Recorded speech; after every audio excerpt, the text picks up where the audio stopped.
On today's show, I'm going to be giving you notebook notes on the Denver Nuggets' shorthanded loss to the Milwaukee Bucks. I'm going to be talking about the upside of Christian Braun and Bones Hyland. What do I see for them in their careers? What's the best case scenario, or kind of what do I expect given their skill sets and where I think they can grow? And then later on in the show, I'm going to be talking about the matchup with the 76ers, one of the biggest ones on the Nuggets schedule over the next couple of weeks. All of that and more on Locked On Nuggets. You are Locked On Nuggets, your daily Denver Nuggets podcast. Part of the Locked On Podcast Network, your team every day. Thank you for tuning in to Locked On Nuggets. I'm your host, Adam Mares. Matt Moore has the day off. He was doing bet stream last night a little bit late, didn't get a chance to watch the game, so I'm going to solo with you guys today and provide some notebook notes. I went back and rewatch this game. I can't believe it. Go back and rewatch this game before doing the pod. One of the, I don't want to say a pointless game because there was some interesting stuff. I have some stuff I want to talk about, but it certainly wasn't a game that featured, the key pieces of the Denver Nuggets, and therefore I don't know that there's like a lot of like heavy things for you to take away from it. But it was in some cases like a exhibition game for Denver's second unit.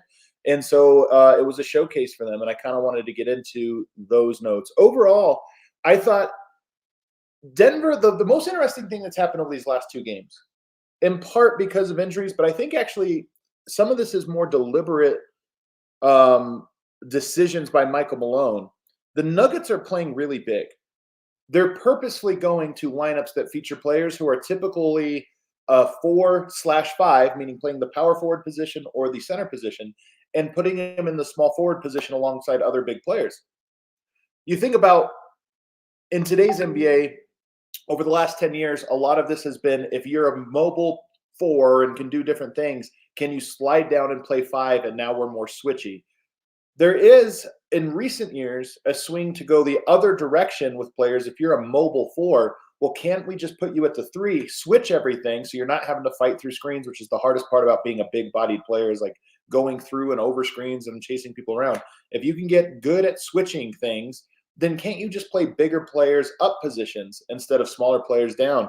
So Denver has tried this over the last couple games, and I think they've actually had really good results and really, more than anything, interesting results given their own personnel, and something that maybe points to success this season, including in the playoffs, as well as success later on.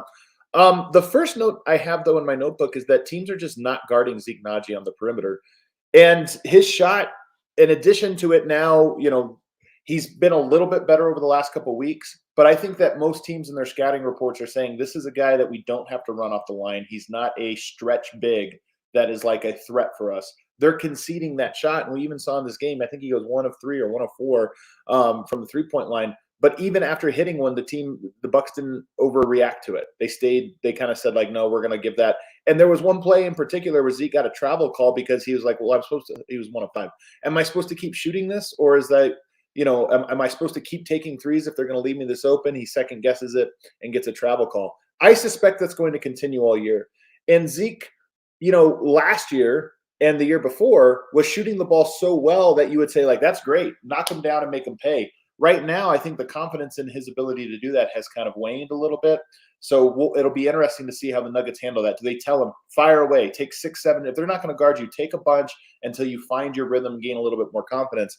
It'll be interesting to see what the Nuggets do. They seem committed to playing Zeke. And one of my big notes in here I'll get to later is they need to play Zeke, as the option of going to DeAndre now I think is proven to be a losing option in almost all circumstances. Zeke Naji did have a really nice drop-off pass. He gets the ball in the perimeter. We don't think of Zeke as doing like dynamic things because he doesn't. His skill set is kind of robust. Like he plays physical and he plays, with a lot of hustle, and he moves his feet defensively. But there's like a lot of just the skill part of the game that seemed to come unnaturally to him. But he had a nice post move, spun, defense rotated, and he hit the cutter in stride, and it was a Bruce Brown dunk. So it was like one of those plays where you're like, okay, it's nice to see him make those because they seem to be so seldom. Zeke Naji also has the best defensive rating of any of the players in the regular rotation. The only guys that have a better defensive rating than him, I think, are Davon Reed and Ish Smith, I think. But both of those guys only play basically garbage time. I mean, I know Ish had like a 2-game stretch where he filled in, but For the most part, those guys have not been playing meaningful minutes, so let's throw their sample size out. Of all the other players, Zeke right now, number 1 in defensive rating, and I think that's meaningful. He is an impactful defensive player despite his weaknesses on the defensive end. Not exactly a phenomenal rebounder, although he's making strides in that department over the last handful of games. And just not a great rim protector. Like, he's not a quick twitch, super long guy that's deterring guys. So even without that, Denver has found a way to be impactful on the defensive end. And I think a lot of that has to do with, again, one way to be great at rim protection is to keep people out of the paint. And the easiest way to keep people out of the paint is to switch everything effectively so that you're not ever trailing plays and getting guys going downhill. So I think we have a good enough sample size now to say there's reason to be optimistic that Zeke is actually a reliable backup center option. This is why when people are talking about Naz Reid or Jakob Poeltl or this or that, I keep thinking you have one center. That's what you need.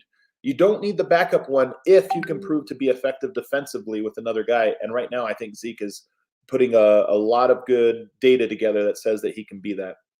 The second worst defensive rating, the worst defensive rating on the Denver Nuggets is Bones Hyland. I don't think that comes as a surprise to anybody. He's actually been an outlier when he's been on the court. I think he's like 4 points per 100 possessions worse than anyone else on the Nuggets roster. And I know at one point in time he was the worst like rotation player in terms of defensive rating in the entire NBA. I think it's gotten better since then. DeAndre is the second worst. And you look at now Zeke Naji at center, best on the team. Jokic at center, middle of the road, right, average. DeAndre, second worst, only behind Bones. And I thought in this game, the Bucks, I think, always were going to win this game. They did not take this game seriously. They weren't playing very hard, and they just found the little pockets for when they made runs that never made this like them have to go into clutch mode. That being said, the runs happened and coincided very clearly with DeAndre's minutes being matched up for whatever reason with Giannis, in particular in that third quarter. It's weird to like blame a coach or say, oh, coach, what a terrible decision, cost a game that they probably were going to lose anyway. So I don't think it's worth getting riled up about. But Michael Malone going to him at center against when Giannis was playing center at the second unit to end the third quarter, it was like an 11-0 run to end the game, to end that quarter or something like that. It was absolutely an atrocious move in my opinion. And when it was happening, I was sitting there watching going like, man, this is crazy that he's going to go. Let's see how he does. Terribly. It went exactly as you would say, like, that's probably what you would expect. So I thought it was a really interesting choice for Michael Malone, interesting in the negative way. And he didn't have other options. Like Jokic wasn't in this game. There wasn't enough bodies for you to like really get up in arms about. But I still think that there were minutes on the table to be had for a player like a Zeke Naji or this, Aaron Gordon at center or whatever. But those minutes, that window really, really cost you. I'm not going to worry about it other than to say, again, I think we have enough data to say that, especially against mobility, you can't put DeAndre out there. He dropped down. And by the way, it wasn't just one thing. He's playing that deep drop. They get Middleton in a pick and roll. He comes off of it and hits a wide open three because there's nobody stepping up on it. You get Giannis in transition and he has to step up on him, and he's just found a couple of them were intentional fouls, just wrapping him up. But even on switches, there was one play in particular where Ish Smith, they ran a pick and roll. And were forced to get a switch to where DeAndre was on, I think it was Middleton, who goes to the nail. And then Ish Smith is out on Giannis, who just like, they look at each other and it's like, yeah, just throw the lob up. He jumps over Ish Smith and dunks it on him. Those are the types of things where DeAndre makes things really a lot more complicated for you to do those. And he's just slow to recover. Like there was another play I'm thinking of. So all the different ways that you can get scored on, it wasn't just one thing. Another one was where there was like a stack offense from them or a Spain pick and roll, and you end up getting multiple switches. And it would have worked. Like all of the switches happened except for DeAndre's mobility to recover to his switch was so slow that they snuck it in a tight window and get a foul. It's actually the and one. Matthews pulled up an and one on him, and it was just because his recovery time on that. He did the right thing. He was just so slow that it ended up into an and one. So for me, I think you're going to have a hard time finding circumstances where DeAndre makes sense for me personally on a defensive in defensive matchups. I also thought Ish came out with guns blazing in this game, scored 8 in a row.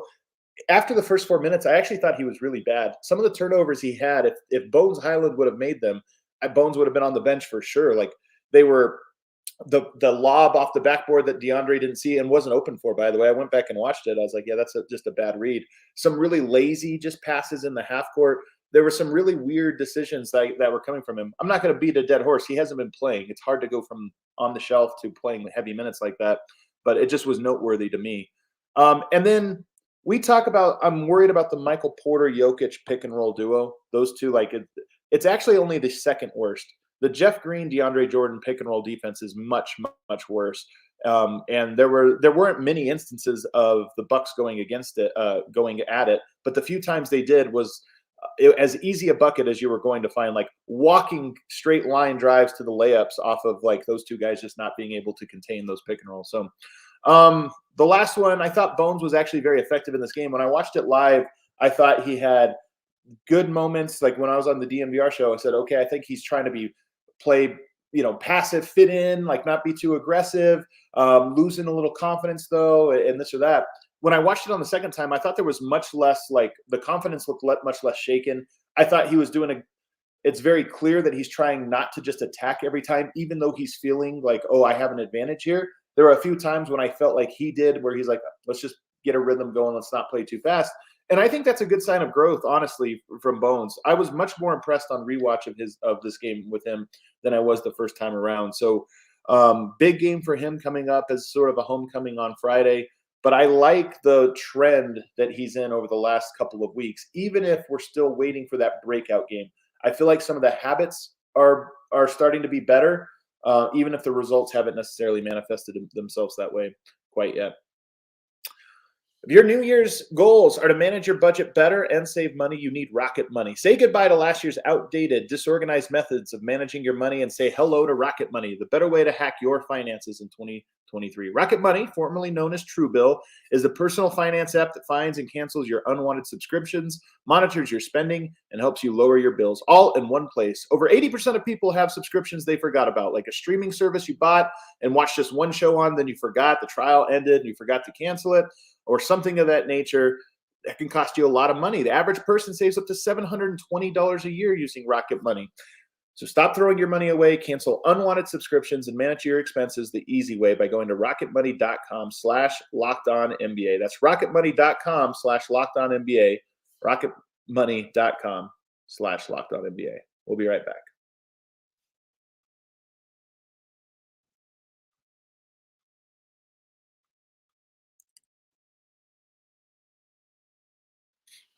All right, segment 2 of the Locked On Nuggets podcast. Flying solo today as Matt Moore gets the day off, going through some notebook stuff. And now I want to turn my attention to talking about Christian Braun's game, because I'm so impressed with him. I honestly, like, Christian Braun to me is a guy that I am all in on as a long-term piece for the Nuggets.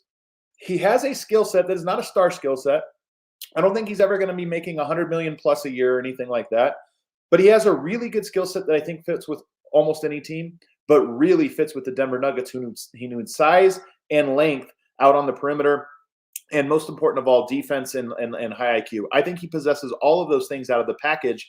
But then the question becomes, how can his game grow from this point where he has that baseline of these skills, but how can it grow to be how can he grow into the perfect fit for the Denver Nuggets? I'm going to do the same experiment with Bones here in a second, but I want to start with Christian Braun because I think in many ways he's more interesting in terms of, you don't need to add all of the things that players like him you typically try to add, this off the dribble, handle or whatever. He doesn't need to add those things. There's these other things he can get. First of all, I think he projects to be a reliable catch and shoot 3-point shooter from all spots, not just like some guys are in the corner, they can space the floor. I think he's a guy that's going to be able to space it from all spots eventually, because he has a good looking form, good balance, and he has good shot selection, which is a big part of this.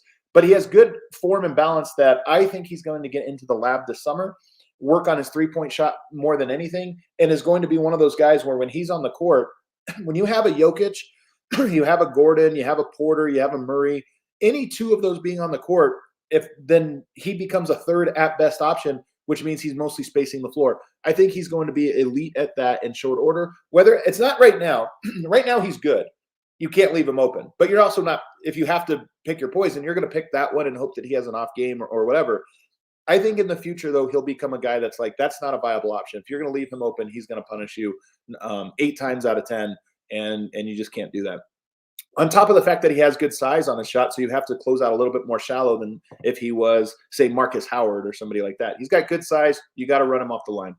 Right now, he is really good from the left side of the court and bad from the right.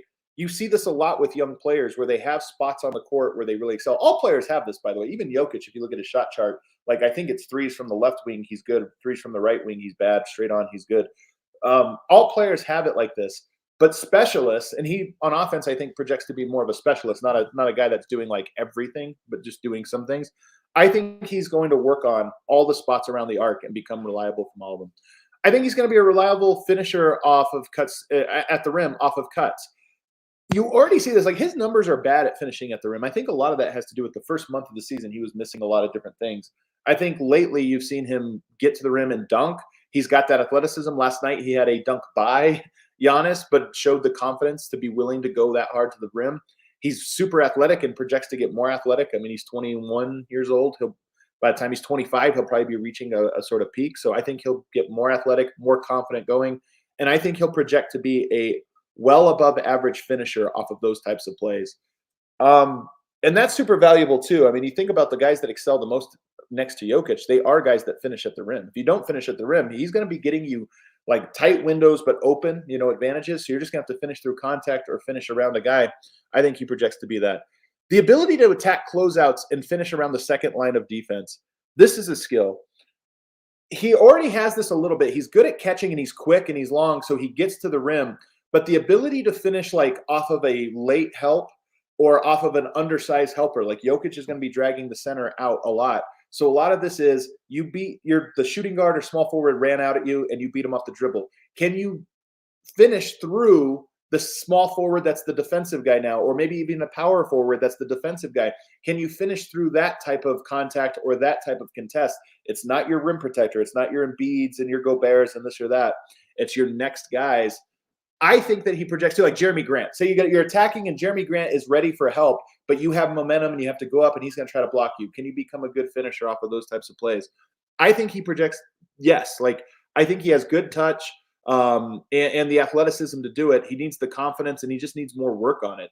If I were his trainer, I would be working on his spot up threes and these types of finishes and almost nothing else. Like that's the foundation for where his game is going to be a 30-minute per game type player alongside Jokic and alongside the rest of the Nuggets. Is you do those things so well, the rest of it is all gravy. Elite shot selection, I think he already has, but that's one thing that projects. Again, there's some players that have these, like Jordan Poole. If anybody was watching last night, I'll talk more about him when we get to Bones. But Steph Curry got thrown out of the game last night in the fourth quarter. An important game against the Memphis Grizzlies. Every game is important for the Warriors right now as they're trying to climb in the standings. But that one is like a rivalry game. Those two teams don't like each other. They've been jawing back and forth for years now. Those two teams have a thing. And Steph Curry got thrown out because he got so mad at Jordan Poole taking a terrible shot in the clutch. Like he got so mad he threw his mouthpiece and ends up getting a tech and kicked out of the game. It's not all players who have skill sets know how to ever channel that and get the good shot selection. I think that you will never have a problem with Christian Braun taking bad shots. That's not to say he won't take them here or there, but I just don't think you'll ever characterize him as a guy that's like, man, if only he read his shot selection better. I think he's going to be 90th percentile or better at that.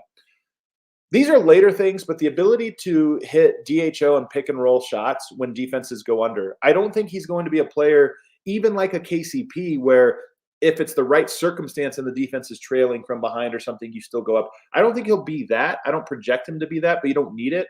What you just need is if teams are going to try to cheat and go under, he can stop behind the screen and pop that one with regularity, so much so that one or two times a game, he gets that exact option when just playing with Jokic. And it's like, yep, teams are going to try to do that to you tonight. Go up for it, and you'll hit half of them. Ability to turn the corner on DHOs.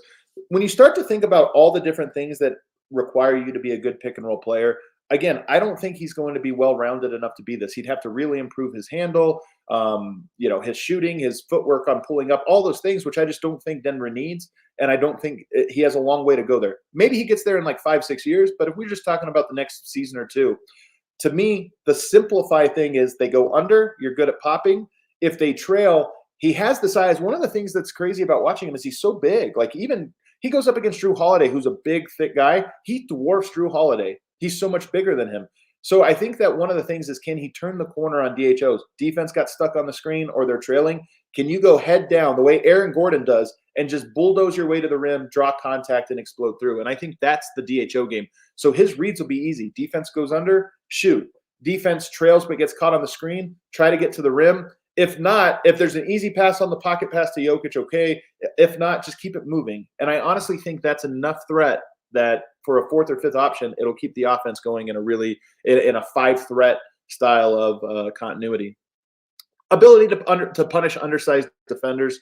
This is by pulling up from the mid-range, just like guys that are too small to contest. And then, as I mentioned, just hulking inside like Aaron Gordon does, where you're just too strong, you go through people. And then lastly, a good offensive rebounder. And I know that this part gets a little undervalued. I actually think it's a part of his game that can be even better. The more he plays, the more confidence he gets. But his size allows him to grab just an extra rebound or two a game. He has a good nose for the ball. That I think that as his role grows with the Nuggets, you're going to actually see that be a real weapon where it's like, oh, yeah, once or twice a game, he gets us an extra three-pointer because he grabbed the rebound, kicked it out, found Porter, and it's up and in. So for me, Christian Braun checks almost every box you want. And KCP has been great and is a better fit right now. But I think over time, Christian Braun projects to be a guy that replaces him, sometimes in blended lineups, but eventually 2-3 years from now, as just the guy that you can say that's the starting shooting guard on a championship caliber team. That's how high I am on Christian Braun. We talk about Bones. What will his fully formed game look like? Well, I think he'll be an elite pick and roll player, no questions asked. Like he already has. We've seen him with Jokic, just elite feel for how to deliver the passes to Jokic on the short roll or even on the pop, whatever it is. And then he's so quick and so shifty that he's a great scorer. He does have to work on his pull-up game from the mid-range, but right now I think he projects to be an elite pick-and-roll player, and this is a pick-and-roll league, so that's a really nice skill to have. I think he's elite at getting three-point shots up, and I know that sounds crazy or almost like an insult. It's not. The ability to get your three-point shot off is huge. It's probably Jamal Murray's worst trait is that he's not great at getting his three-point shot up, or at least doesn't have the confidence to do it. Now, he scores in other ways and he does good things, but the ability to get 10, 11 threes up per 36 minutes is rare. There's only 6, 7 players in the entire NBA that do this, and probably only another 6 or 7 that are capable if they wanted to slide the scales up. Bones is one of those guys, and I think it's underrated how key that is, especially at 38%. He's going to be a 95th percentile guard in terms of quickness off the dribble. Right now, you've got players like Kyrie. End to end, you've got players like Ja Morant, of course, is probably number one at this. But just the guys that when the ball is in their hands, are they quick off of left, right, straight, forward, backwards? Bones projects to be a top 10 player at this for at least the next 5 seasons. I think he's already a top 10 player in terms of quickness with the ball, and I think he'll only get faster and better and more in control. He's an above average passer for a scorer. I know some people don't like how much he shoots or how much the dials are turned there, but if you just talk about he's a scorer first, passer second, well, he's really good as a passer for that. I mean, you think about Michael Porter, who has some passing in his game. He's a scorer first, but his passing is, it's not like you're counting on that as a weapon. It surprises you every now and then where he makes a good continuity pass. Bones to me is like, if he had an 11 assist game, even this season, I would not be surprised. It would probably take Murray being out and him playing 33 minutes or something like that. But he has it in him to be that kind of passer where he's getting a ton of passes like that. He's an underrated cutter. He's actually really good at getting backdoor cuts, and it's because he's so quick and because he's such a threat to three that his backdoor game is really, really solid. He doesn't always finish that well when he gets there. Like I talked about with Christian Braun, when you beat your man, then you have to beat the secondary rim protector, usually a forward. Bones hasn't been great at that, but he has been great at generating the open cuts, the open cutting lanes. He's really, really good at it. Even for a scorer in particular, like a lot of times scorers aren't great at this skill because they're just practiced their whole lives with the ball in their hands. So getting open off ball is an underrated thing. He's a 30-point threat any night, but he's also rare to score 30 points 30 points in a given night. And this is sort of like the Michael Porter thing. For as great of a shooter and scorer as Michael Porter is, it's kind of, he doesn't have a 40-point game, and he only has a handful of 30-point games. And you think, well, that's crazy because I feel like he has 16-point quarters all the time. I think Bones might be a little bit like this, where on any given night it feels like he's going to go for 30, but actually rarely does, at least when he's playing with Denver. Even 20 points. I mean, he had 16 last night, and it felt easy. Like his shot was off. He could have easily had 25. I talked about he needs to be able to finish at the rim and at the mid-range, and this will be the biggest part of his game that has to grow over the next 2 seasons. His footwork doesn't always look good to me. The way he shoots it, like sometimes takes a while to load, and I think it slows things down for him in the mid-range. He has great shot touch on it, and I actually think his step-back game is better than his just like regular pull-up game. And again, I think a lot of that has to do with his slow getting it into his pocket and getting it up there. So he has great touch. It just takes a while for him to get into his shooting motion there. He needs to improve that. And then, of course, finishing at the rim. Right now, the biggest anchor on his game right now is that he's had a really bad season at the rim. His length and mobility makes him useful at most types of defense. And I know people are going to think this is crazy since he's the worst defender on the team and the defensive rating and all these different things.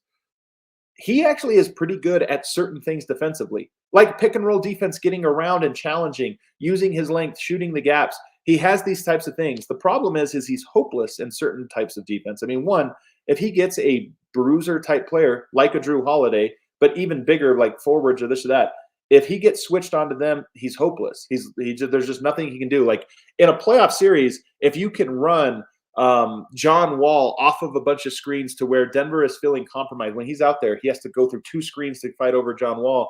And all of a sudden it's like, we can't fight through. We just have to switch. You got Kawhi. Kawhi's going to get to his spot every time with Bones guarding, and there's just nothing he can do given his frame. So there's certain parts of his defense that I think are always going to be a little bit limiting, but those limiting factors and the fact that he hasn't always been, especially earlier in the year, I don't think he was bought in on the defensive end. Over the last 4 weeks or so, I think he's actually inconsistent, but has been much more focused on not being a negative defender. I think it's underrated how good he is at a lot of aspects of defense and how effective he is. So this is like Jokic, great at a lot of defense, really terrible at 2 or 3, and then like they feel worse than they are when teams are able to go at it over and over again. I think Bones is the same way. And if Denver does not trade him, if they hold on to him, between now and the end of the season, I'm hopeful that Bones looks more like a neutral defender than a negative one most of the time. In the playoffs, I think teams are going to target him. Denver's going to have to adjust, and his offense is going to have to get back to what we've seen when it was at his peak to sort of counteract it. But defensively, I'm just hopeful he has more tools and more ability than he's shown on a consistent basis so far. All right, that's it for those 2 players. I want to take our last break, and then on the other side, just a brief preview of what's coming up for the Nuggets in Philadelphia on Saturday, which will be a marquee game. And as I was going through some of the stuff, even more of a marquee game than I realized. But first, you're hanging out with some friends and putting back a few drinks. A few becomes a few too many, and as the evening comes to an end and people start to head out, you think of calling for a ride. Nah, you live nearby. You can make it home okay. It's no big deal. What are the odds you get pulled over anyway, or worse, maybe something terrible happens? This is especially pertinent, I think, right now, kind of given the circumstances we've seen with, it's been in the news with the Porter family, obviously, a real tragedy.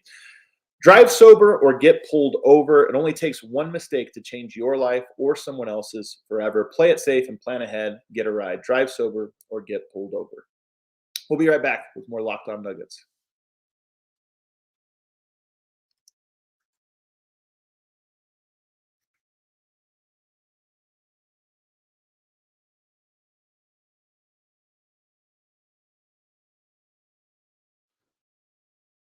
All right, final segment here, Locked On Nuggets, flying sober.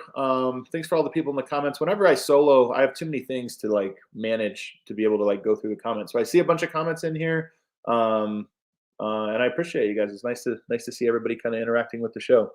Nuggets 76ers on Saturday, and man, is this a big game.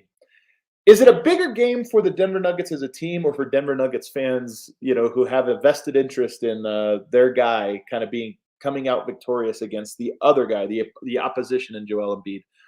I think it might be bigger for Nuggets fans than it is for the Nuggets. This is a pride matchup that means more for that than it does for anything else. But nonetheless, it's a big game on both accounts. This is the battle of the 2 best teams over the last 6 weeks. I keep using that December 8th or December 7th, whatever it was, as hey, that's when Denver started to get going. It was the start of their little home stretch. And since then, Denver's been great. The Nuggets are 20-5 since that date. 2 of those losses have come without Nikola Jokic. One of them, of course, this last one. So the 20-5, and 3 of those losses have been on the second night of a back-to-back. So Denver has actually been really, really good over that stretch. Philadelphia has been just as good. They're 19-4 over that exact stretch. Their stretch of good play has sort of coincided with Denver's stretch in good play. They've been at that exact moment is sort of when they kicked in and have several long win streaks along the way. They're currently on a 6-game win streak. So just to show you, they're playing some of their best ball right now. And if you go over that since December, whatever it is, 23 to 25 games respectively, the Nuggets have the second best record since then. The 76ers the third. And then Philadelphia has the best offense over that span. Denver comes up third on an offensive rating over that span. Philadelphia has actually been number 1. Denver has been the number 4 defense over that span, where Philadelphia has been the number 9 defense over that span. So weirdly enough, right now, Philly and Denver both playing great offense and very good defense, but Philly's actually been better offensively and worse defensively, which people wouldn't realize. Here's what's else at stake for this game, though. In addition to just being a big measuring stick test, which we'll do here in a minute, Jokic is currently on FanDuel, our new sports betting partner at Locked On. Jokic is minus 130 to win the MVP. Minus 130, negative money, meaning he's more likely, according to them, more likely than not to win the MVP this year. Joel Embiid is at plus 850, which is tied for the third best, but that's really low. 8 plus 850. It's tied with, I think, Tatum. I think Luka is number 2 at the moment. Plus 850. You can expect to see a dramatic shift in those numbers if Philly comes out on top and Embiid outperforms Jokic. Even if he only slightly outperforms him, like let's say Jokic goes for 22, 12, and 6, and Embiid goes for 35, 12, and 4. Like if just a slight outplay or whatever. If Philly wins, I expect those numbers to really come closer together. Jokic probably still will have a little bit of a lead just because of how big he is. But I'm telling you, the MVP is a narrative-based award. And narratives shift like that, whether it's fair or not. Last year, Denver winning and Jokic having a great fourth quarter. He didn't have a great game, but a great fourth quarter solidified the MVP for him. We're too early to solidify, but I expect those numbers to change dramatically.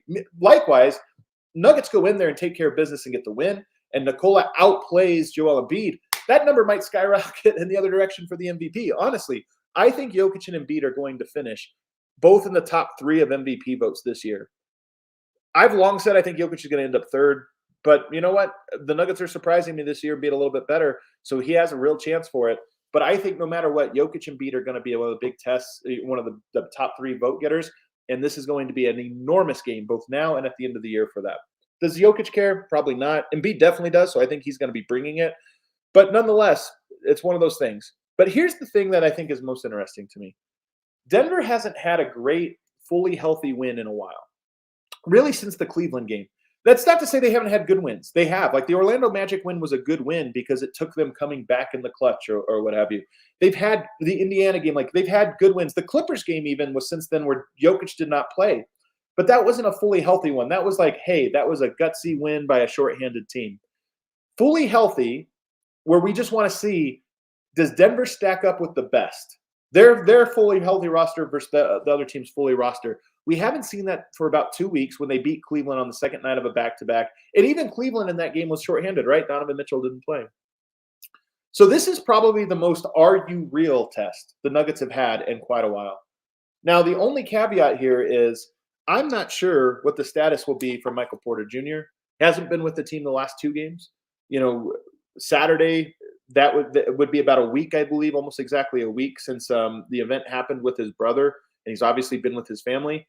Will he make a return there? I've long said it's tough, like especially if he is looking to avoid a little bit of the spotlight, not just for him, but for his family as well. That game is on ABC. So I think there's a good chance that Michael Porter does not return on that game and rejoins the team when they come back to Denver the following week.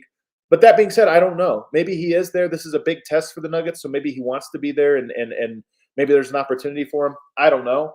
Either way, I feel like this will be the most – we'll walk away from that game having a better sense for where we are with the Nuggets. Like the last several weeks, Denver was riding a high. We feel, hey, we're ready to take on the world, whatever. The last couple of weeks, there's been injuries to Jokic. You know, guys, Porter's been out of the lineup. Murray missed a game. There's just been some stuff where it's like, all right, a little week of mini purgatory that we've been in. This game to me signifies, I think everybody besides Porter will be there. This game signifies okay, here's a real test. They run some good pick and roll with Harden and Embiid. In fact, they've been the best two-man partnership. We talk about Jokic Murray. Statistically, they've been the best two-man partnership offensively. So you're going to get tested. Your rotations are going to get tested. But more than anything, you're on ABC. You're on national television, and this is the number 2 versus number 3 team in record-wise in the NBA. This is a real test. I hope Denver gets up for it. I hope Jokic gets up for it. And I hope that we walk away coming back from this road trip 2-1 with Denver and saying, you know what, that was a successful road trip. And Denver has a lot of confidence kind of going into this homestand against a couple more good teams. That does it today, guys, for Locked On. Matt Moore will be back again with me tomorrow. Until then, we'll see you.